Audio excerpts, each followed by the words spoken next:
नमस्ते भाई, कैसे हैं आप सभी लोग।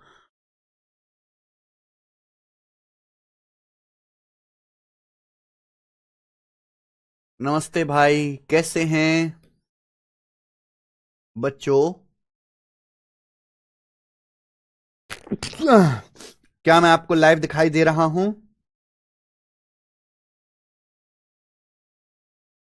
बच्चों? क्या मैं आपको लाइव दिखाई दे रहा हूं? चलिए शुरू करते हैं आज की कहानी। बोट एंड स्ट्रीम चैप्टर खत्म करेंगे। टाइम ट्रेन जो है, रेलगाड़ी शुरू करेंगे। चलिए, एमटीएस 2023 के पेपर का सवाल, कुछ सवाल रह गए थे बोट एंड स्ट्रीम में।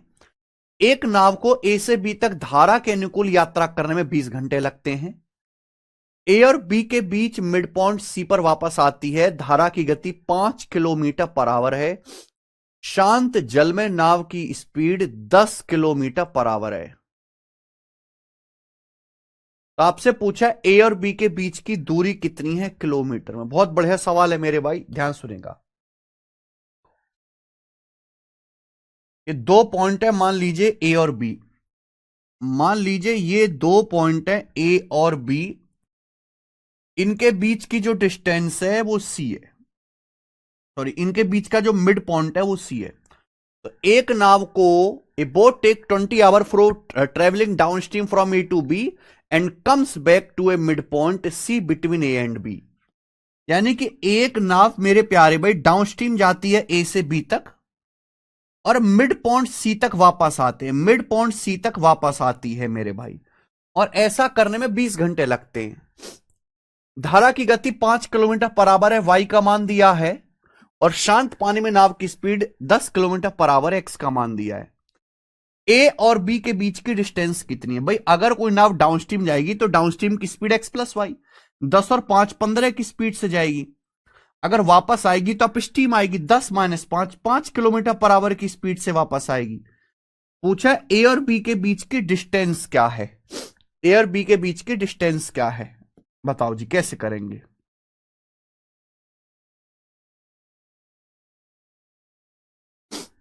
देखो, मान लीजिए मेरे भाई कि ये डिस्टेंस जो है ए और बी की, ये डिस्टेंस डी है।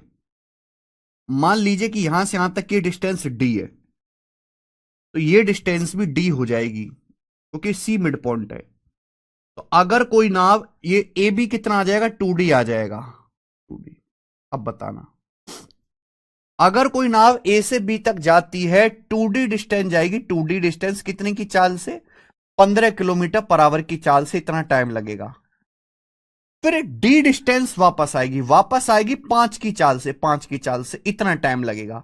और आने जाने में टोटल टाइम कितना लगा? 20 घंटे लगा। 20 घंटे बराबर कर दो। ये डिस्टेंस मैंने डी मान लिया, डिस्टेंस डी मान लिया, तो 2D डिस्टेंस की 15 की चाल से, डी डिस्टेंस वापस आई 5 की चाल से। आने जाने में कुल कितना टाइम लगा? 20 टाइम लगा। ठीक है जी। 15 5 कैल्शियम 15 आ जाएगा, 2D प्लस 3D 5D बराबर 20। 5 से 15 तीन बार जाएगा तो डी बराबर आ जाएगा 60। तो डी का मान 20 × 60 आ गया। अगर डी का मान 60 आ गया तो ए और बी के बीच की दूरी कितनी है? ए बी के बीच की दूरी है 2D। 2D कितना आएगा? 2 से गुणा कर देंगे, 60 दूनी 120 किलोमीटर। तो ए और बी के बीच की दूरी 120 किलोमीटर है, बी ऑप्शन। ये अलग ही सवाल था मेरे प्यारे भाई, जो एमटीएस के पेपर में आया था, कहीं से भी मुश्किल नहीं था। आगे चलेंगे। सवाल नंबर है बच्चों 49। सवाल नंबर 49, और अगला टाइप है। ठीक है। और इस टाइप पर 3 सवाल है मेरे भाई, ध्यान सुनेगा। देखिए, इस टाइप की आसान टाइप नहीं है, बहुत मुश्किल है बच्चे, बहुत मुश्किल है बच्चे के लिए कर पाना ये। ध्यान सुनिएगा मेरे दोस्तों इस टाइप के बारे में।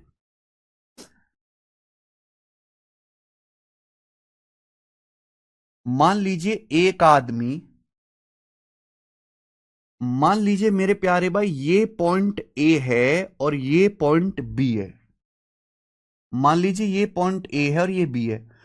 कोई आदमी ए से बी तक जाता है, कोई आदमी ए से बी तक जाता है, और फिर बी से ए तक वापस आता है। इतनी बात कंफर्म है कि अगर आदमी डाउनस्ट्रीम जाएगा तो अपस्ट्रीम आएगा। अगर डाउनस्ट्रीम जाता है एक्स प्लस वाई की चाल से, तो वापस कैसे आएगा? अपस्ट्रीम आएगा, एक्स माइनस वाई की चाल से। अगर डाउनस्ट्रीम अगर कोई आदमी जाता है एक्स प्लस वाई की चाल से तो वापस कैसे आएगा? अपस्ट्रीम आएगा एक्स माइनस वाई की चाल से। आप बोलोगे यस सर एकदम क्लियर है। और मान लीजिए ए और बी के बीच की जो डिस्टेंस है डी है। मान लीजिए ए और बी के बीच की जो डिस्टेंस है डी किलोमीटर की है, डी। तो एक आदमी एक जगह से दूसरी जगह अगर डाउनस्ट्रीम जाएगा तो अपस्ट्रीम आएगा। उल्टा भी हो सकता है, अगर आदमी अपस्ट्रीम जाता है तो लौट के डाउनस्ट्रीम आता है। यही है? आप बोलोगे यस सर यही है। तो आने जाने में आदमी को टोटल टाइम कितना लगेगा?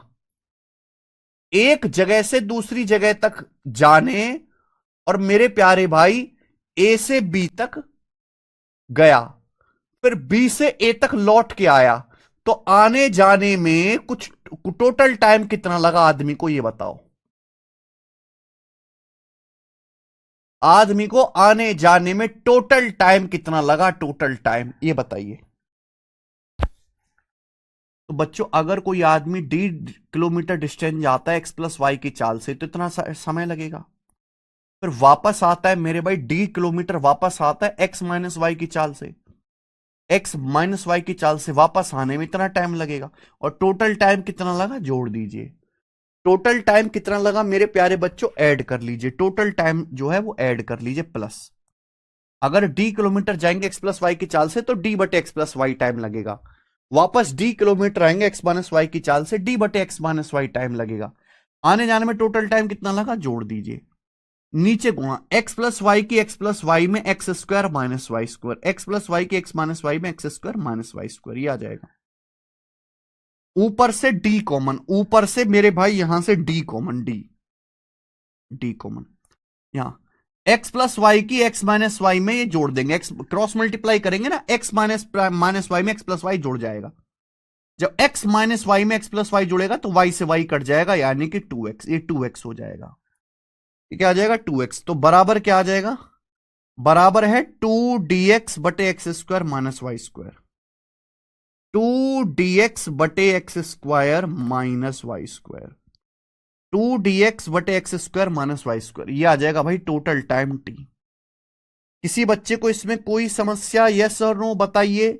यानी कि हम ये कह सकते हैं कि अगर कोई आदमी ए से बी तक सेम डिस्टेंस जाता है फिर लौट के वापस आता है तो आने जाने में जो टोटल टाइम लगेगा, अगर डिस्टेंस दी है, आने जाने में जो टोटल टाइम लगेगा वो होगा 2dx बटे x square minus y square. इसको याद कर लीजिए, इसको याद कर लीजिए।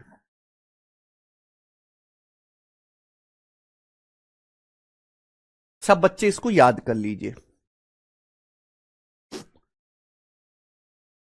अगर कोई आदमी एक जगह से दूसरी जगह जाता है फिर लौट के आता है तो उस जो टोटल टाइम जो लगेगा, भाई डाउन स्ट्रीम जाएगा तो अप स्ट्रीम आएगा, x plus y downstream की स्पीड, अप स्ट्रीम की एक्स माइनस वाई, तो 2dx बटे x square minus y square. याद कर लीजिए, कॉन्सेप्ट याद करना पड़ेगा। अब देखिए इस पे 3 सवाल कराएंगे, तीनों ही सवाल प्रीवियस ईयर हैं, कोई भी मेरी तरफ से नहीं है, और ये मुश्किल सवाल है, यानी कि बच्चे इसको पेपर में नहीं कर पाए थे। सवाल नंबर 14 है जो एमबीए के पेपर और सीडीएस के पेपर का सवाल है। देखिए, a man travel by a motor boat down a river to his office and back. एक आदमी एक मोटर बोट से नदी की धारा के अनुकूल अपने ऑफिस जाता है ना, नाव से ऑफिस जाता है डाउनस्ट्रीम और वापस लौटता है with the speed of river unchanged. अगर रिवर की स्पीड अनचेंज्ड रहे, रिवर की स्पीड, आगे क्या बोला है? If he doubles the speed of his motor boat, अगर आदमी अपनी मोटर बोट की स्पीड डबल कर देता है। मोटर बोट की स्पीड का मतलब, मोटर बोट, बोट में एक मोटर लगी होती है, अगर उसकी स्पीड डबल कर देगा यानी कि नदी की स्पीड अनचेंज्ड है, यानी कि आदमी ने क्या किया, मोटर बोट की जो स्टिल वाटर में स्पीड है वही तो बदल सकता है आदमी, बाकी पानी बदलेगा। मोटर बोट की जो स्टिल वाटर में स्पीड है उसको x से डबल करके 2x कर दिया ना। रिवर की जो स्पीड है वो अनचेंज्ड है। अगर आदमी अपनी मोटर बोट की स्पीड को डबल कर देता है then his travel time gets reduce by 75%, तो उसकी यात्रा का समय 75% कम हो जाता है। आगे क्या बोला गया है? The ratio of original speed of motor boat to speed of river. Motor boat की ओरिजिनल स्पीड और नदी की स्पीड का रेशियो क्या है। मोटर बोट की मूल गति और नदी की गति का अनुपात क्या है। मेरे सामने चार ऑप्शन है। अब एक बात बताओ मेरे भाई, अभी तो मैंने समझाया मेरे भाई कि अगर कोई आदमी डी डिस्टेंस जाता है एक्स प्लस वाई की चाल से और वापस आता है एक्स माइनस वाई की चाल से वापस आता है, तो आने जाने में जो टोटल टाइम लगेगा, मेरे भाई वो कितना होगा। अगर कोई आदमी डी डिस्टेंस जाता है फिर वापस आता है तो आने जाने में टोटल टाइम जो लगेगा वो होगा 2dx बटे x square minus y square. ये आने जाने का टोटल टाइम होगा। अब 16 बोला है कि रिवर की स्पीड अनचेंज रहती है, वाई का मान सेम रहता है। वाई आदमी ने मोटर बोट की स्पीड डबल कर दी, यानी कि मोटर बोट की स्पीड एक्स से 2x कर दी भाई, एक्स से 2x कर दी। यानी कि पहले मेरे प्यारे भाई एक्स थी स्पीड आदमी की शांत जल में, नाव की शांत जल में चाल एक्स थी, अब 2x कर दी। तो अब कितना टाइम लगेगा। 2d एक्स की जगह 2x रख देंगे, 2x का स्क्वायर माइनस वाई का स्क्वायर। अब आदमी को इतना टाइम लगेगा। अब आदमी को इतना टाइम लगता है मेरे भाई, एक्स से स्पीड बढ़ा के 2x कर दी हमने। आदमी की एक्स से जो स्पीड है, मोटर बोट की जो शांत जल में चाल है, वो एक्स से बढ़ा के क्या कर दी भाई, 2x कर दी, डबल कर दी। अब सवाल में बोला है जर्नी का समय 75% कम हो जाता है। His travel time gets reduce by 75%। 75% कम हो गया। 75% का मतलब होता है 3/4। जर्नी का टाइम 75% यानी कि 3/4 कम हो गया। यानी कि अब उसको पहले का 1/4 ही समय लगता है, 1/4 टाइम ही समय लगता है अब उसको पहले का। यानी कि अगर पहले 1 यूनिट टाइम लगता था तो 75%, 3/4 कम समय लगता है। यानी कि अब जो टाइम लग रहा है वो पहले का 1/4 गुना है, 1/4 टाइम।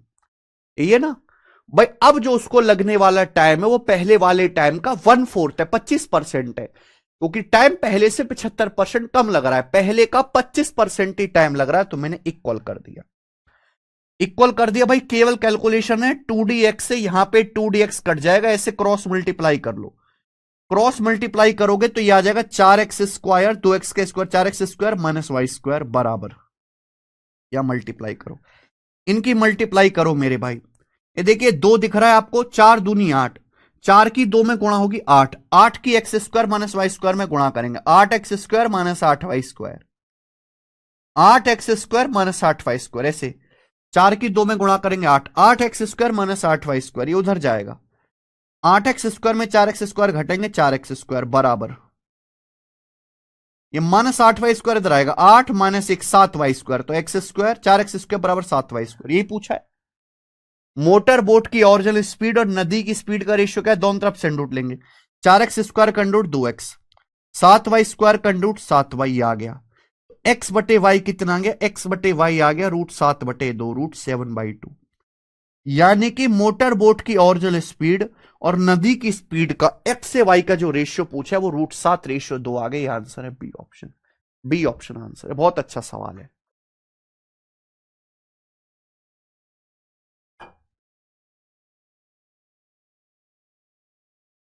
कितने बच्चों को यह सवाल समझ में आ गया भाई, मुझे जवाब दीजिए, कितने बच्चों को यह समझ में आ गया। भाई पहले तो आप ये समझिए, उसके बाद ये सवाल कर पाओगे ना। आप बिना ये समझे थोड़ी ना कर पाओगे। इसमें ऐसी कौन सी बात है जो नहीं समझ आई यार आपको। अगर कोई आदमी एक जगह से दूसरी जगह जाता है फिर लौट के वापस आता है नाव से, अगर कोई आदमी एक जगह से दूसरी जगह नाव से गया फिर नाव से सेम डिस्टेंस लौट के आया डाउन अप स्ट्रीम, तो आने जाने में जो टोटल टाइम लगेगा भाई, डी डिस्टेंस गया एक्स प्लस वाई की चाल से, डी डिस्टेंस वापस आएगा एक्स माइनस वाई की चाल से, टोटल टाइम के लिए प्लस कर दिए, फॉर्मूला हो गया। अगर कभी भी पेपर में सवाल आता है कि एक आदमी एक जगह से दूसरी जगह तक गया फिर लौट के वापस आया, तो हम इस फॉर्मूले का इस्तेमाल करेंगे जैसे यहां पे हुआ। पहले आदमी को इतना समय लगता था, अब इतना समय लगता है क्योंकि स्पीड एक्स से 2x कर दी। लेकिन अब जो टाइम है वो पहले का 75% कम है।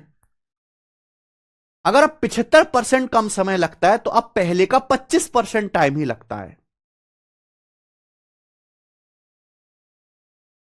ठीक है, अब ये वाला सवाल देखिए, सवाल नंबर 50 आपके सामने 50।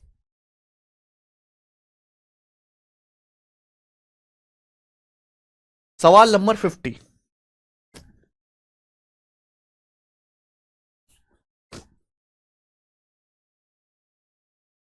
सीजीएल 2022 प्री के पेपर का सवाल है ये।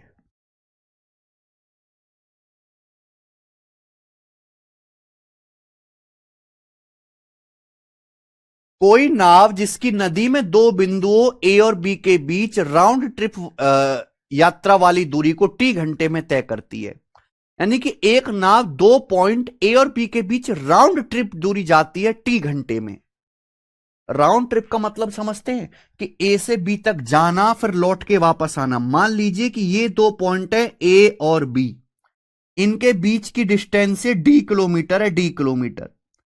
कोई नाव ए से बी तक जाती है फिर लौट के वापस आता है, इसे बोलते हैं राउंड ट्रिप।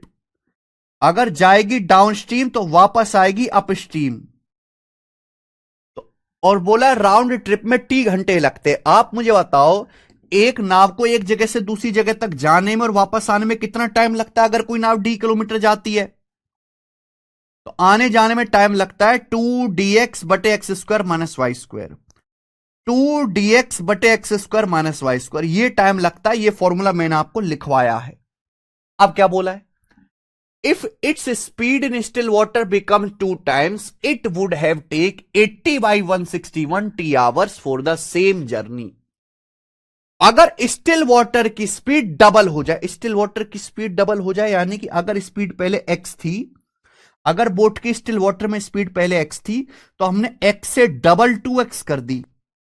अगर बोट की स्टिल वाटर में स्पीड x थी तो हमने x से 2x कर दी। तो अब सेम जर्नी में यानी कि ए से बी तक जाने में और आने में 80/161 टी घंटे का समय लगता है।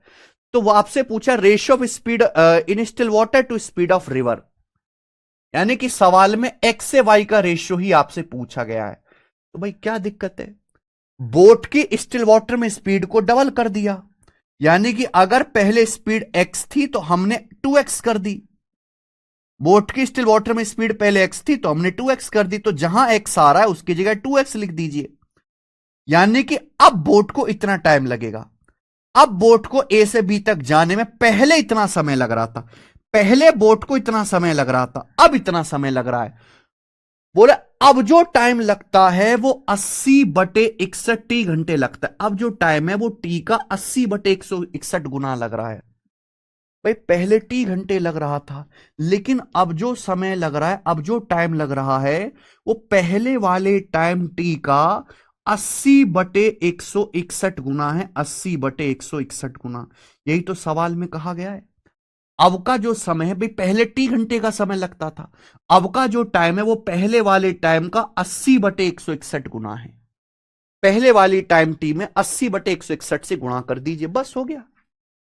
खुद से सोचना पड़ेगा भाई कि अब जो टाइम है वो पहले वाले लगने वाले समय का 80/161 गुना है, तो टी में 80/161 से गुणा कर देंगे। अब देखिए काट लीजिए, 2dx से मेरे पहले में 2d कट जाएगा, x कट जाएगा, ठीक है। ये 2 है, 2 से 80 आपका 40 बार कट जाएगा, 2 से 80 40 बार कट गया, कट गया। आप बोलोगे यस सर। क्रॉस मल्टीप्लाई, इसकी यहां मल्टीप्लाई कर दो, इसकी यहां मल्टीप्लाई करो, 40। ये क्या आएगा भाई?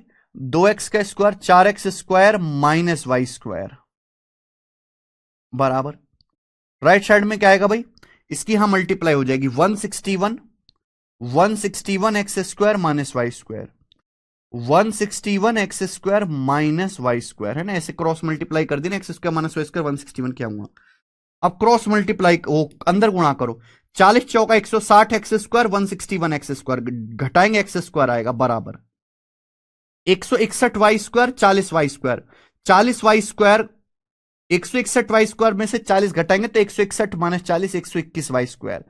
एक स्टेप मैंने दिमाग में कर दिया मेरे भाई, दोनों तरफ से अंडरूट लेंगे तो x बराबर 11y आएगा। x से y का रेशियो क्या आएगा? x से y का रेशियो आएगा 11:1। तो 11:1 इस सवाल का आंसर था option number A. Option number A इस सवाल का आंसर है, ठीक है। तो देखो ये सवाल पहले कैट के पेपर में आया था, उसी से इंस्पायर होकर एसएससी ने सवाल बनाया है। सर कौन सी साइड मल्टीप्लाई करना है, कैसे समझे प्लीज बताइए। ऐसे क्वेश्चन बहुत प्रो, कौन सी साइड मल्टीप्लाई करें? पागल हो क्या? क्या मतलब इस बात का जो आप कह रहे हो?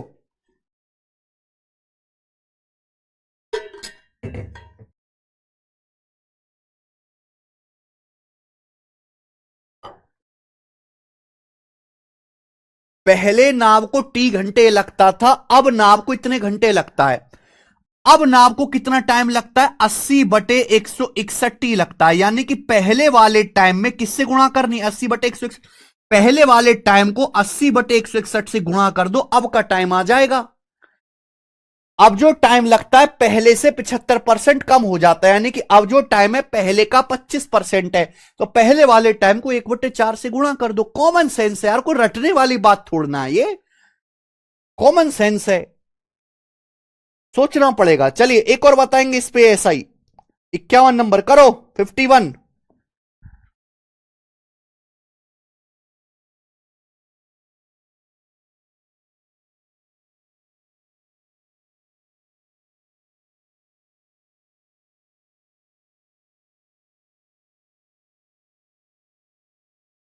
एक आदमी ए से बी तक तैरता है और 4.5 घंटे में वापस आता है।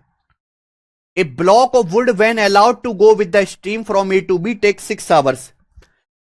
लकड़ी का एक कुंदा जब ए से बी तक धारा के साथ जाता है तो उसे 6 घंटे लगते हैं।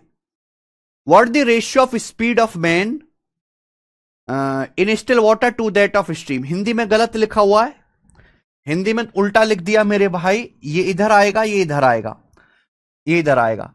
आदमी की गति का धारा की गति से क्या अनुपात है? बहुत बढ़िया सवाल, देखिए ध्यान से सुनिएगा, सब लोग ध्यान से सुनिएगा। जैसे मेरे भाई ये नदी के दो किनारे ए से बी, ये नदी के दो किनारे ए से बी, और इनके बीच की डिस्टेंस मान लिया डी किलोमीटर है, डी किलोमीटर है। अगर कोई आदमी नदी में तैरता है तो आदमी की जो खुद की चाल होगी वो होती है एक्स, आदमी की शांत जल में चाल। अगर आदमी नदी की दिशा में तैरेगा तो उसकी स्पीड बढ़ के downstream x plus y हो जाएगी। नदी के बहाव की अपोजिट डायरेक्शन में दौड़ेगा तो उसकी स्पीड कम होके अपस्ट्रीम एक्स माइनस वाई रह जाएगी। तो एक आदमी ए से बी तक तैरता है, 4.5 घंटे में वापस आता है। तो अगर ए से बी तक तैरा और फिर वापस आया, कुल 4.5 घंटे आदमी को लगा। यानी कि अगर आदमी डाउनस्ट्रीम गया है एक्स प्लस वाई की चाल से, तो वापस कैसे आया है? अपस्ट्रीम आया है एक्स माइनस वाई की चाल से। तो आदमी को आने जाने में कुल टाइम कितना लगा? आदमी को आने जाने में कुल टाइम लगा है 2dx/x² माइनस वाई स्क्वायर।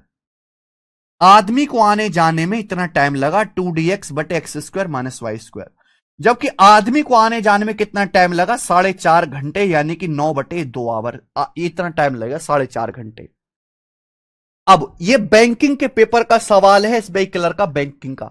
असली लॉजिक इस सवाल में, a block of wood when allowed to go with the stream from A to B takes 6 hours.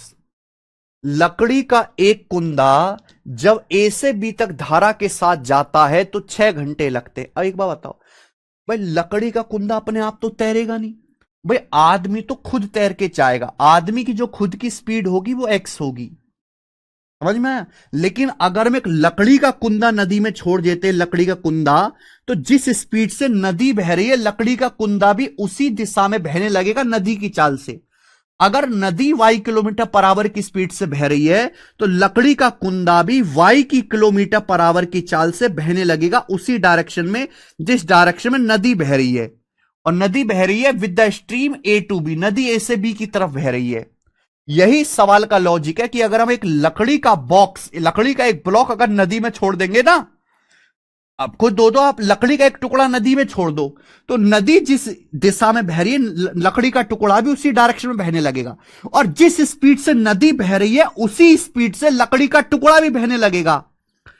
अगर लकड़ी का टुकड़ा ए से बी तक जाता है डी किलोमीटर, तो लकड़ी का टुकड़ा ए से बी तक जाएगा डी किलोमीटर कितनी चाल से? वाई की चाल से, क्योंकि नदी वाई की स्पीड से बह रही है। तो लकड़ी के टुकड़े को ए से बी तक जाने में कितना टाइम लगेगा? d/y।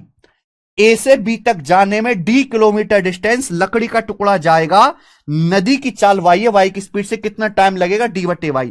और कितना टाइम लगता है? 6 घंटे समय लगता है, 6 घंटे। ये बराबर 6 आ गया। पूछा आदमी की स्टिल वाटर में स्पीड x और स्ट्रीम का स्पीड का रेशियो x रेशियो y आपसे पूछा है। ये सवाल है, ये आपसे पूछा है। 4 ऑप्शन है, तो मेरे पास ये इक्वेशन एक बन गई, ये इक्वेशन ये एक बन गई, इनको सॉल्व करना है। ठीक है भाई, अब देखो सॉल्व करना है, रेशियो ही तो निकालना है, तो आप भी इनका रेशियो ले लो, आप भी इनका रेशियो ले लो। जब आप इनका रेशियो लोगे तो क्या होगा भाई, देखना d से d कट जाएगा, ये y के ऊपर गुणा हो जाएगी, y की ना ऊपर गुणा हो जाएगी, तो ये हो जाएगा 2xy बटे x square minus y square, 2xy बटे x square minus y square, 2xy बटे x square minus y square, ये y ऊपर पहुंचेगा y, ये 9/2, 9/2 को आप 6 से भाग करेंगे, 6 से, तो 3 तिया 9, 3 दूनी 6, ये आ गया 3/4, ये 3/4 आ गया मेरे भाई, 3/4 आ गया, 3/4,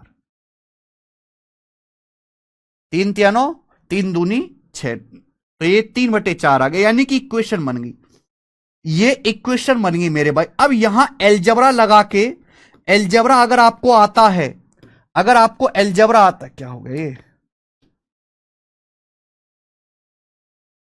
अगर आपको इन दोनों को डिवाइड कर दिया, अगर आपको एलजबरा आता है तो यहां इस एलजबरा की इक्वेशन बन गई, इस एलजबरा की इक्वेशन को सॉल्व करो, एक्स से वाई का रेशियो आ जाएगा, इसको सॉल्व करो, या फिर ऑप्शन से चेक कर लो, ऑप्शन से चेक कर लो, जो भी ऑप्शन सेटिस्फाई कर जाएगा वो आंसर होगा। मुझे एक्स वाई का रेशियो निकालना है, मान लीजिए पहला ऑप्शन आंसर है 2:1, यहां रखो, एक्स की जगह 2 रखो, वाई की जगह 1 रखो, 3/4 आएगा क्या, नहीं आएगा, ऊपर 3 तो आएगा ही नहीं ना, यहां रखिए।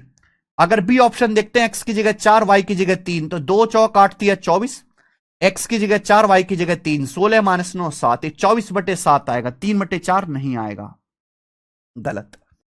ये ऑप्शन मानते हैं, अगर एक्स की जगह 3, वाई की जगह 1 रखता हूं, तो 2 तिया 6 एकम 6, और नीचे रखेंगे 3 का स्क्वायर 9 माइनस 1 8, 6/8 बराबर 3/4 आएगा, इस पे सेटिस्फाई कर रहा है, इस ऑप्शन को रखने से सेटिस्फाई कर रहा है। अगर मैं एक्स की जगह 3 और वाई की जगह 1 रखता हूं तो ये इक्वेशन सेटिस्फाई हो रही है, इसका मतलब यही आंसर है।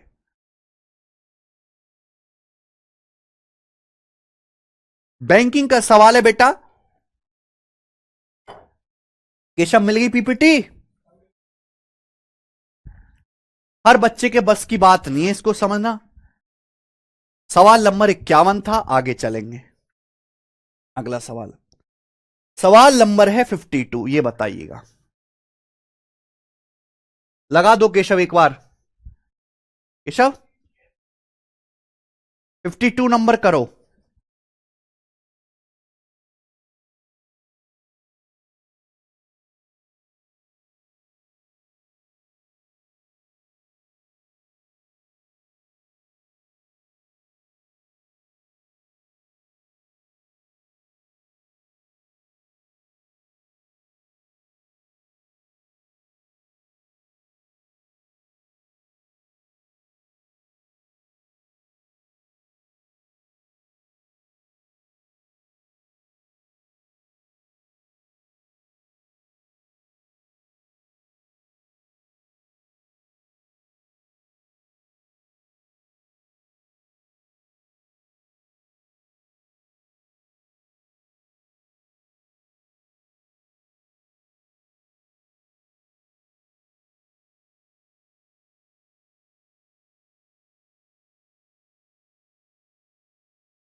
जल्दी से करो भैया, मुझे ट्रेन की थ्योरी भी बतानी है आज ही। सवाल नंबर 52 करिए। कॉलेज में स्पोकन जरूरी है, आप पे डिपेंड करता है। ए स्विमर स्विम्स, जरूरी तो कुछ भी नहीं, और सीख लोगे तो बहुत अच्छा है, कॉलेज के लिए भी और जिंदगी के लिए भी। ए swimmer swims from A point P against the current for 6 minute and then swims back along with the current for next 6 minutes and reaches at point Q. If the distance between P and Q is 120 meter, then the speed of current, धारा की चाल क्या है, kilometre per hour में बताना है। यानी कि आपसे सवाल में y का मान पूछा, आप ध्यान से सुनिएगा बच्चों। एक तैराक, एक स्विमर है जो पी से क्यू तक जाता है मेरे भाई अगेंस्ट द करंट 6 मिनट। ध्यान सुनिएगा, ये पॉइंट पी है और ये पॉइंट क्यू है। बहुत बढ़िया सवाल है। अच्छा इधर बढ़ा लेते हैं थोड़ा सा दिमाग लगाने वाला क्वेश्चन है। सीजल के पेपर में आया और ये कोई एक बार नहीं आया, कई बार सवाल आया है। देखिए, एक स्विमर है जो पी से क्यू तक तैरता है धारा के विपरीत 6 मिनट तक। तो ऐसे समझिए, एक तैराक है पी से क्यू तक तैरता है मेरे भाई अपस्ट्रीम, धारा के विपरीत। अपस्ट्रीम मतलब एक्स माइनस वाई की स्पीड से तैरता है, एक्स माइनस वाई की स्पीड से 6 मिनट तक। फिर अगले 6 मिनट के लिए धारा के साथ तैरता है। एक स्विमर पी से क्यू तक जाता है मेरे भाई धारा के विपरीत यानी कि अपस्ट्रीम, फिर अगले 6 मिनट के लिए धारा के साथ तैरता है यानी कि अलोंग द करंट। तो डायरेक्शन बदलनी पड़ेगी कि ऐसे तो अपस्ट्रीम है मेरे भाई, तो फिर वो अपनी डायरेक्शन को चेंज करता है। आदमी क्या करता है, फिर वो अपनी डायरेक्शन को चेंज करता है।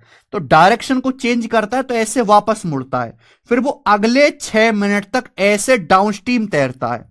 अगले 6 मिनट तक फिर वो ऐसे डाउनस्ट्रीम तैरता है एक्स प्लस वाई की स्पीड से। कितने की स्पीड से? डाउनस्ट्रीम एक्स प्लस वाई की स्पीड से। जाहिर सी बात है भाई, अपस्ट्रीम भी 6 मिनट दौड़ा है, तैरा है, डाउनस्ट्रीम भी 6 मिनट तैरा है, तो डाउनस्ट्रीम की स्पीड ज्यादा होती तो डाउनस्ट्रीम में ज्यादा डिस्टेंस दौड़ेगा, डाउनस्ट्रीम में ज्यादा डिस्टेंस तैरेगा मेरे भाई डाउनस्ट्रीम में धारा के साथ। क्लियर है? आप बोलोगे बिल्कुल सही। अच्छा सॉरी, ये पॉइंट क्यों नहीं है? पी से तैरता है 6 मिनट अपस्ट्रीम मेरे प्यारे भाई, फिर 6 मिनट वो तैरता है विद द करंट डाउनस्ट्रीम और एक बिंदु क्यू तक पहुंच जाता है। एक पॉइंट यहां क्यू तक पहुंच जाता है और पी क्यू के बीच की दूरी 120 मीटर है। ये पी क्यू है, इनके बीच की जो दूरी है ये 120 मीटर है, 120 मीटर पी क्यू के बीच की दूरी है। तो आपसे पूछा है धारा की चाल यानी कि करंट की स्पीड क्या है, आपसे ये पूछा गया। क्लियर है? आप बोलोगे यस सर एकदम क्लियर है, बहुत बढ़िया बात है, कोई दिक्कत नहीं है। यानी कि एक आदमी पहले अपस्ट्रीम जाता है 6 मिनट, फिर वो वापस मुड़ता है 6 मिनट डाउनस्ट्रीम जाएगा, कि डायरेक्शन चेंज करनी पड़ेगी, धारा के साथ चलना है तो डाउनस्ट्रीम में थोड़ी ज्यादा डिस्टेंस जाएगा। तो यहां क्यू तक आ गया और पी और क्यू के बीच की दूरी 120 मीटर है। वाई की चाल पूछिए, तो ये बहुत बेसिक सवाल है, बस पागल बनाया गया है भाई। डाउनस्ट्रीम में 6 मिनट में चलेगी दूरी और अपस्ट्रीम में 6 मिनट में चलेगी दूरी, उसका डिफरेंस 120 मीटर। 120 मीटर को किलोमीटर बदलना है तो 120 को 1000 से डिवाइड कर दो, 0.12 किलोमीटर।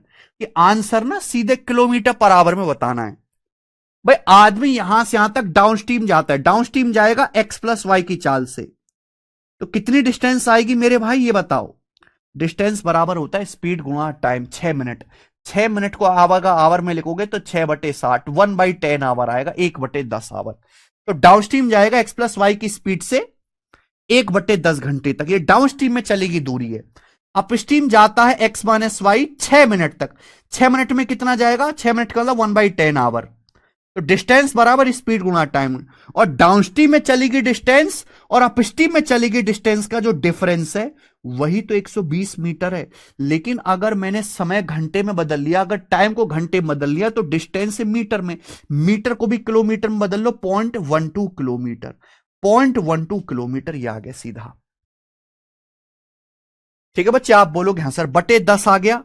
ऊपर एक्स प्लस वाई में से एक्स माइनस वाई घटाओ, अगर आप x प्लस वाई में से x माइनस वाई घटाएंगे तो 2y आ जाएगा, 2y बराबर 0.12। ठीक है भाई, 2 से 12 6 बार कट जाएगा, 0.06, 0.06 की 10 में गुणा करेंगे तो 0.6, तो y का मान आएगा जी 0.6 किलोमीटर पर आवर। ये डी ऑप्शन आंसर है, 0.6। खत्म।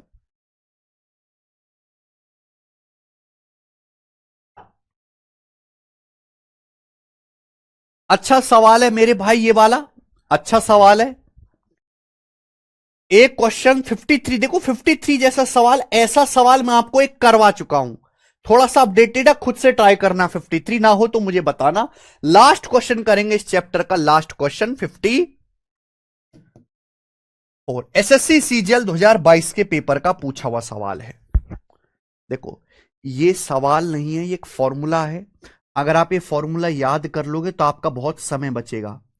अगर आप ये फॉर्मूला याद कर लोगे मेरे भाई तो आपका बहुत समय बचेगा, वरना रेशियो से करेंगे तो बहुत लंबा हो जाएगा। ऐसा सवाल यूपी कांस्टेबल में, एसएससी में, रेलवे में, हर एग्जाम में आया हुआ है। और इसका सबसे बेस्ट मैं आपको तरीका बताऊंगा, formula. A man rows a boat certain distance downstream in 9 hours, while it takes 18 hours to row the same distance upstream. Same distance बोला है, ठीक है। तो हाउ मेनी आवर्स, कितना समय लगेगा सेम डिस्टेंस का 3/5 स्टिल वाटर में जाने में। सेम डिस्टेंस का 3/5, सेम डिस्टेंस का 3/5 स्टिल वाटर में जाने में कितना समय लगेगा। बहुत बढ़िया। देखो सवाल बोला है कि एक आदमी जब सर्टेन डिस्टेंस डाउनस्ट्रीम जाता है तो 9 घंटे लगते हैं। देखो दोस्तों, डाउनस्ट्रीम की स्पीड क्या होती है, x+y। अगर कोई यहां मैं लिख रहा हूं speed,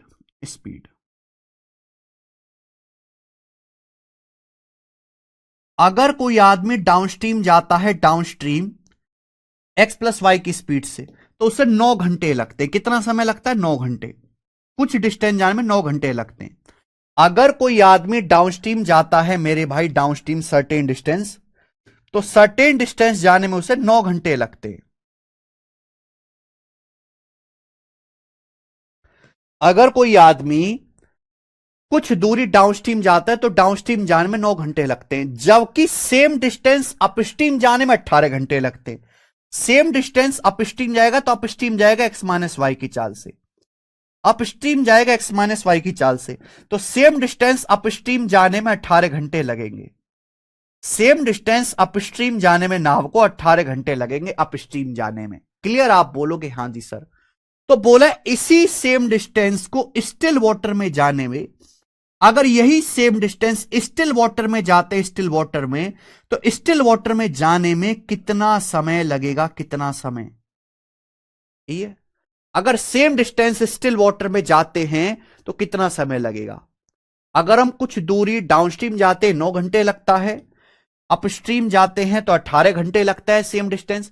same distance still water में जाने में कितना समय लगेगा आपको पता है?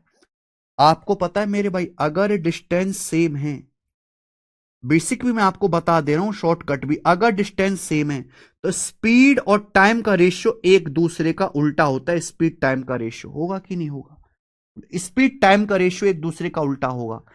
यहां मेरे भाई बेस्ट मेथड यही है कि जो स्पीड है वो एपी में दे रखी है। देखो x-y में y जोड़ेंगे x आ जाएगा, x में y जोड़ेंगे x+y आ जाएगा। तो स्पीड जो है वो अर्थमेटिक प्रोग्रेशन में, ये मैंने आपको time speed and distance chapter में, स्पीड ना अर्थमेटिक प्रोग्रेशन में, तो स्पीड का उल्टा टाइम है। अच्छा, अर्थमेटिक प्रोग्रेशन की उल्टी सीरीज क्या होती है? Harmonic progression. समांतर श्रेणी की रिवर्स सीरीज क्या होती है? Harmonic progression. अगर स्पीड अर्थमेटिक प्रोग्रेशन में तो टाइम आपका हार्मोनिक प्रोग्रेशन में होगा, एचपी में। अगर स्पीड एपी में है तो टाइम आपका एचपी में होगा। अगर स्पीड अर्थमेटिक प्रोग्रेशन में है तो टाइम आपका एचपी में होगा। और आपको पता है, अगर दो संख्याएं ए और बी दी हुई हैं तो ए और बी का जो हार्मोनिक मीन होगा, से ए और बी का अर्थमेटिक मीन क्या होता है, जोड़ के आधा कर दो। ए और बी का हार्मोनिक मीन होता है 2ab अपॉन ए प्लस बी, 2ab अपॉन ए प्लस बी। याद रखिएगा भाई, मुझे कुछ नहीं करना, मुझे 9 घंटे और 18 घंटे का हार्मोनिक मीन निकालना है। बीचों बीच की संख्या, ऐसी संख्या निकालनी बीचों बीच की, तीनों हार्मोनिक प्रोग्रेशन में हो जाएं। तो ए और बी के हार्मोनिक मीन का फॉर्मूला होता है 2ab अपॉन ए प्लस बी। 2ab अपॉन ए प्लस बी याद कर लीजिए। यानी कि अगर डाउनस्ट्रीम में 9 घंटे लगा, अपस्ट्रीम में 18 घंटे, तो स्टिल वाटर में कितना समय लगेगा? 2 गुणा 9 गुणा 18 बटे 9 प्लस 18 घंटे, बटे 9 प्लस 18 घंटे, इतना समय लगेगा मेरे भाई। स्टिल वाटर में इतना समय लगेगा। कितना आ जाएगा ये? कितना आ जाएगा? 9 से 27 3 बार जाएगा, 3 6 18, 12 घंटे। 12 घंटे का समय लगे। यानी कि अगर आप सेम डिस्टेंस स्टिल वाटर में जाओगे, सेम डिस्टेंस, तो सेम डिस्टेंस स्टिल वाटर में जाने में 12 घंटे लगेगा। लेकिन सवाल में ये नहीं बोला। सवाल में क्या बोला है? सवाल में ये बोला है कि सेम डिस्टेंस का 3/5, सेम डिस्टेंस का 3/5 स्टिल वाटर में जाने में कितना टाइम लगे। सेम डिस्टेंस भाई सेम डिस्टेंस अगर आप स्टिल वाटर में जाओगे 12 घंटे लगेगा, तो सेम डिस्टेंस का 3/5 जाने में कितना समय लगेगा? 3/5 जाने में 3/5 से गुणा कर दो, तो 36/5 7.2 आवर्स। 7.2 आवर्स ये रेशियो से करोगे बहुत ज्यादा टाइम लगेगा, ये लॉजिक से करिए बहुत जल्दी होगा। बी ऑप्शन आंसर है। जिसको नहीं आता है एपीजीपीएचपी, बिल्कुल परेशान मत लो, बिल्कुल दिमाग पे लोड मत डालो, वो इसका फॉर्मूला रट लो, वो इसका फॉर्मूला रट लीजिए मेरे भाई।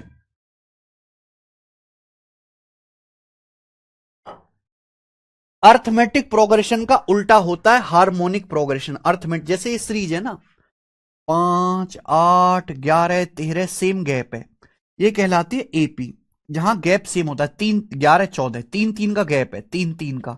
अगर इसी का उल्टा कर दें 1/5 1/8 1/11 1/14, इसी को बोलते हैं हार्मोनिक प्रोग्रेशन। ये रटने की जरूरत नहीं है, सीधा याद कर लीजिए। जिनको बेसिक कॉन्सेप्ट आता है वो समझ लेंगे, जिनको नहीं आता वो याद कर लेंगे। अगर ये 9 घंटे है 18 घंटे, तो ये सीधा शॉर्टकट है, 2 × 9 × 18 / 9 + 18, ये सीधा शॉर्टकट है, याद रखना है। सेम डिस्टेंस स्टिल वाटर में जाने में इतना समय लगेगा, खेल खत्म। इसी के साथ मेरे प्यारे भाई ये वाला चैप्टर एंड होता है, बोट एंड स्ट्रीम एंड होता है, टाइम स्पीड एंड डिस्टेंस भी खत्म हो गया, और बोट एंड स्ट्रीम भी एंड हो गया। हर एक टाइप का सवाल मैंने आपको कराया, हर एक टाइप का, आसान इजी मॉडरेट सब कुछ। एक बार आपको घर से खुद भी देखना पड़ेगा। आज की क्लास में जो सवाल हुए वो बहुत अच्छे हैं, ठीक है जी। अच्छा आगे चलते हैं, अगला। सब लोग अपनी कॉपी में हेडिंग डालेंगे ट्रेन, सब लोग अपनी कॉपी में हेडिंग डालेंगे मेरे भाई ट्रेन, रेलगाड़ी।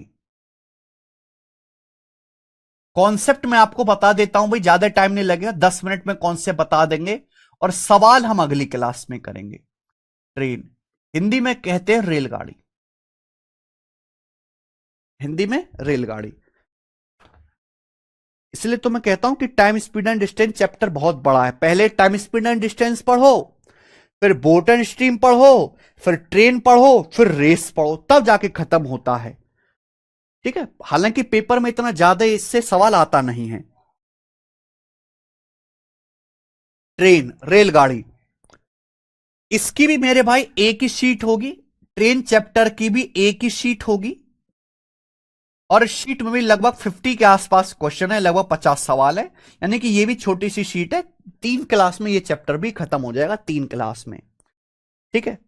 देखो ट्रेन में किस तरह के सवाल आते हैं, प्लीज कोई कमेंट ना करे, मैं आपको समझाता हूं। देखिए जब रेलगाड़ी चलती है पटरियों पे, तो रेलगाड़ी जब पटरी पे चलती है तो रेलगाड़ी ना कभी किसी चलते हुए आदमी को पार करेगी, कभी रेलगाड़ी खंबे को पार करेगी, कभी रेलगाड़ी पुल को पार करेगी, कभी एक रेलगाड़ी दूसरी चलती हुई रेलगाड़ी को पार करेगी, समझ में। तो इस तरीके से कई सारे सवाल बनते हैं, समझ में, कई सारे कॉन्सेप्ट बनते हैं। जब एक रेलगाड़ी एक ट्रेन चलती है तो रेलगाड़ी कभी खंबे को पार करेगी, कभी एक चलते हुए आदमी को पार करेगी, कभी वो रेलगाड़ी किसी पुल को पार करेगी, कभी वो रेलगाड़ी मेरे प्यारे भाई किसी जो है दूसरी रेलगाड़ी को पार करेगी जो चल रही है।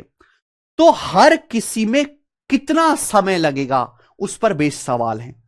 आपको पता अगर 2 ऑब्जेक्ट चलते हैं तो हम रिलेटिव स्पीड का कॉन्सेप्ट लगाते, तो यहां भी रिलेटिव स्पीड का कॉन्सेप्ट लगेगा, ठीक है। चलो शुरू करते हैं मेरे भाई।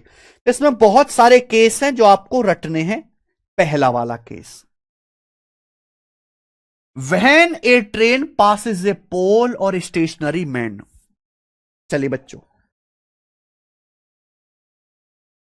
पहला केस लिख लीजिए। पहला केस, बहुत सारे केस हैं जो आपको याद करने पड़ेंगे मेरे भाई, जो आपको याद करने पड़ेंगे। पहला case, when a train passes a pole और स्टेशनरी मैन, कॉपी में लिख लो साथ साथ।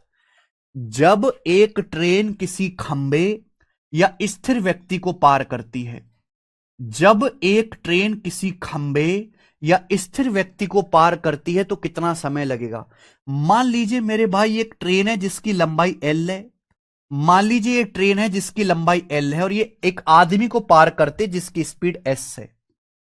सॉरी, मान लीजिए ये ट्रेन एक आदमी को पार करते इस तरीके से, मान लीजिए ये ट्रेन एक आदमी को पार करती है, ट्रेन चल रही है एस की स्पीड से, ये ट्रेन एस की स्पीड से चल रही है, एक आदमी को पार करती है, एक खंबे को।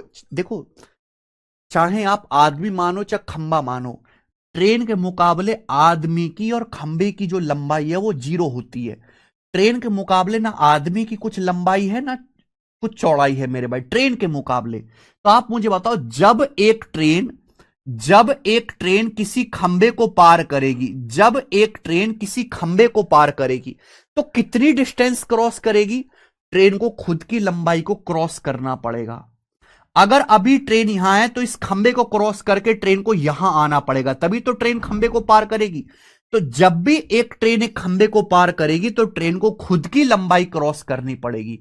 और भाई खंबा तो चलेगा नहीं, स्टेशनरी मैन स्थिर आदमी तो चलता नहीं है, तो ट्रेन को खुद की स्पीड से क्रॉस करना पड़ेगा। तो ट्रेन को एक खंबे को पार करने में कितना टाइम लगेगा? ट्रेन की लंबाई L बटे ट्रेन की स्पीड S। तो जब भी एक ट्रेन किसी खंबे को पार करेगी तो ट्रेन को खुद की लंबाई को क्रॉस करना पड़ेगा खुद की स्पीड से। तो कितना टाइम लगेगा? ट्रेन की लंबाई बटे ट्रेन की speed. Case number 2, When a train passes a tunnel, bridge or platform, जब एक ट्रेन किसी पुल को, किसी ब्रिज को या किसी प्लेटफॉर्म को पार करती है, जब एक ट्रेन किसी प्लेटफॉर्म को पार करेगी तो कितना समय लगेगा? मान लीजिए एक ट्रेन है, मान लीजिए मेरे भाई ये ट्रेन है, ये एक ट्रेन है जिसकी लंबाई L1 है, L1, और ये एक टनल है जिसकी लंबाई L2 है, जिसकी लंबाई मेरे दोस्तों L2 है, L2। अब टनल तो हिलता नहीं है, टनल तो स्थिर है। अब ये ट्रेन इस टनल को पार करने में कितना टाइम लेगी?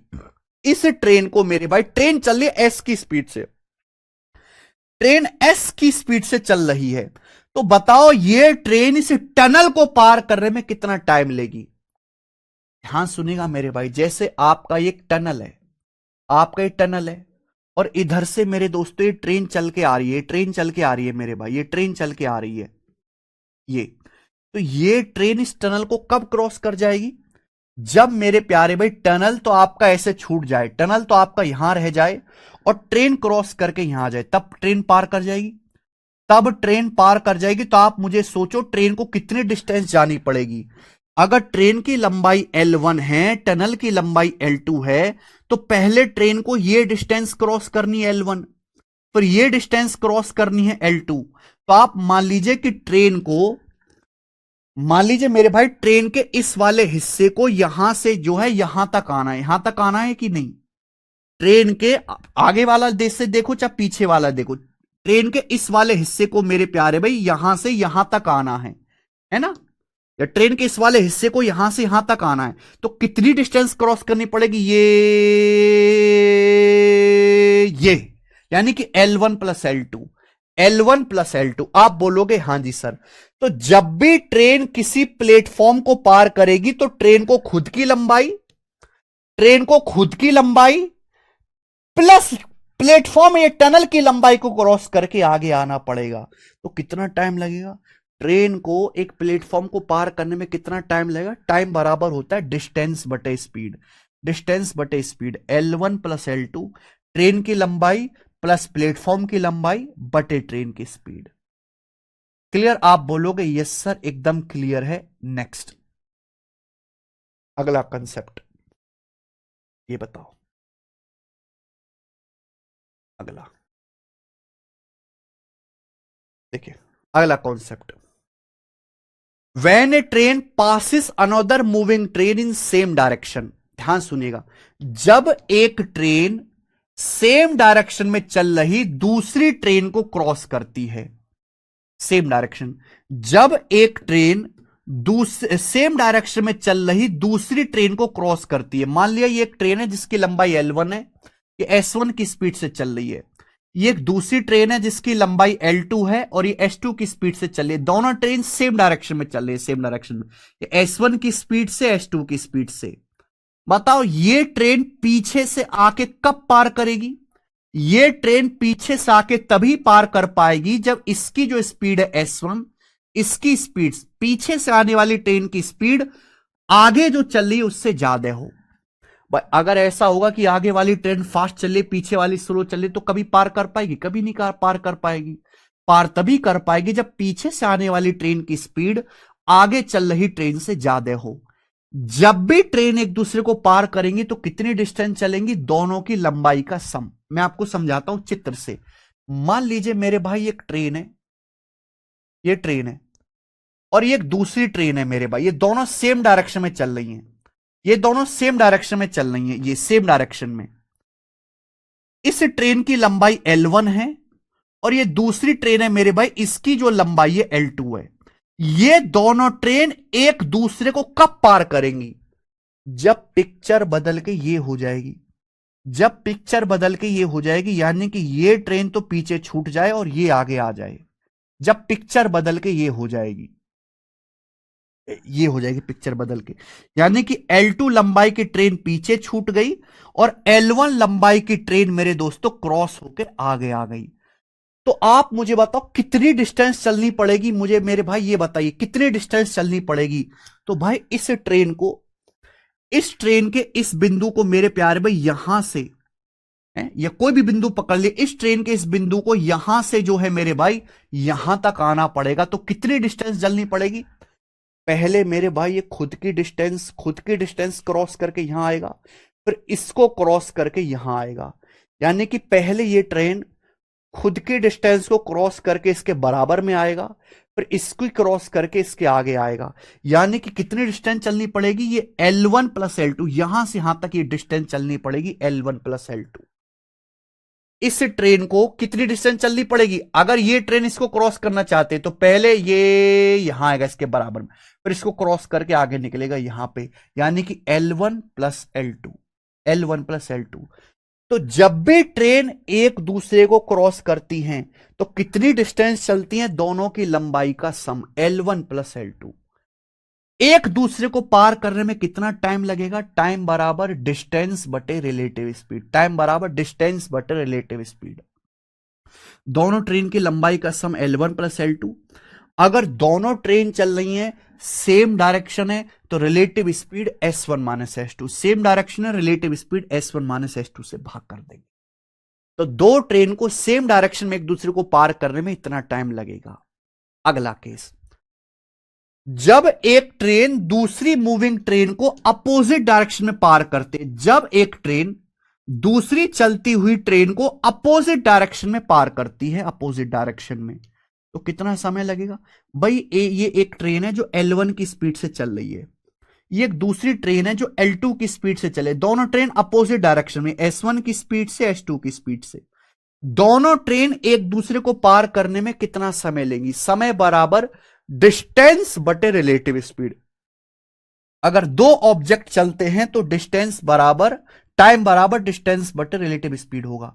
अगर ये दोनों ट्रेन अपोजिट डायरेक्शन में चल रही हैं, अपोजिट डायरेक्शन में, तो एक दूसरे को पार करने में कितनी डिस्टेंस जाएंगी, ऐसे। ये दोनों ट्रेन अभी आजू बाजू में है, ऐसे आमने सामने, ऐसे क्रॉस कर जाएंगी, ऐसे ये क्रॉस कर गई कि नहीं।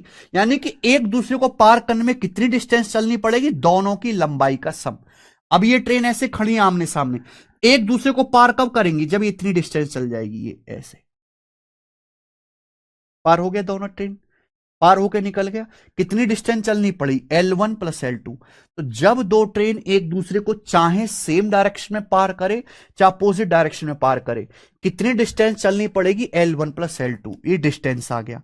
अपोजिट डायरेक्शन में रिलेटिव स्पीड का क्या फॉर्मूला है, S1 प्लस S2। तो डिस्टेंस L1 प्लस L2 बटे relative speed S1 plus S2, ये फॉर्मूला है, याद रखिएगा।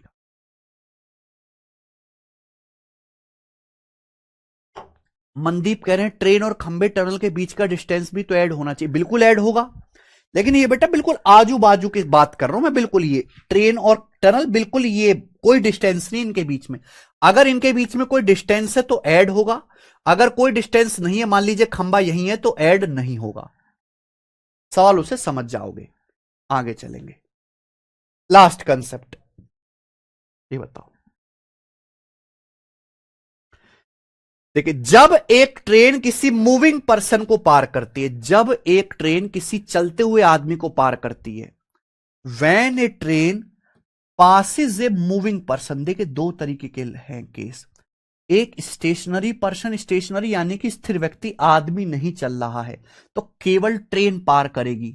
लेकिन अगर आदमी भी चल रहा है, ट्रेन भी चल रहा है, तो दो दो ऑब्जेक्ट चल रहे हैं, तो यहां स्पीड की जगह रिलेटिव स्पीड का कॉन्सेप्ट आएगा। तो जब एक ट्रेन एक मूविंग पर्सन को पार करती है सेम डायरेक्शन में, जब एक ट्रेन किसी चलते हुए आदमी को सेम डायरेक्शन में पार करती है तो कितना टाइम लगेगा। मान लीजिए एक ट्रेन है जिसकी लंबाई L1 है, S1 की स्पीड से चल रही है, ट्रेन की ही डायरेक्शन में एक आदमी चल रहा है S2 की स्पीड से, और मेरे भाई ट्रेन जो है आदमी से फास्ट है, ट्रेन की जो चाल है S1 वो आदमी की स्पीड से ज्यादा है, तो ये ट्रेन आदमी को क्रॉस करके आगे निकल जाएगी। तो मुझे बताओ ट्रेन को इस आदमी को क्रॉस करने में कितना टाइम लगेगा। भाई अगर ऐसा है तो आदमी क्रॉस नहीं हुआ, आदमी क्रॉस कब होगा, जब आदमी पीछे छूट जाए, ट्रेन आगे निकल जाए, ट्रेन आगे निकल जाए। यानी कि आदमी को क्रॉस करने के लिए ट्रेन को ये डिस्टेंस, ट्रेन को अपनी पूरी डिस्टेंस चलनी पड़ेगी, पूरी डिस्टेंस। आदमी को क्रॉस करने के लिए ट्रेन को ये डिस्टेंस पूरी चलनी पड़ेगी। तो जब भी ट्रेन एक आदमी को पार करती है, कितनी डिस्टेंस जाएगी ट्रेन, खुद की लंबाई, ट्रेन की लंबाई। अगर सेम डायरेक्शन में पार करती है तो relative speed S1 minus S2। लेकिन अगर आदमी ट्रेन के अपोजिट डायरेक्शन में, ट्रेन जा रही है S1 की चाल से, आदमी अपोजिट डायरेक्शन में चल रहा है S2 की चाल से, तो जब एक ट्रेन किसी आदमी को अपोजिट डायरेक्शन में पार करती है, अपोजिट डायरेक्शन में, अपोजिट डायरेक्शन में, तो कितना टाइम लगेगा, टाइम बराबर डिस्टेंस, डिस्टेंस मतलब ट्रेन की लंबाई, ट्रेन की लंबाई L1 नहीं, L मान लीजिए, ट्रेन की लंबाई L बटे रिलेटिव स्पीड, अपोजिट डायरेक्शन में है तो relative speed S1 plus S2, S1 plus S2 ये ऐड कर, S1 प्लस S2।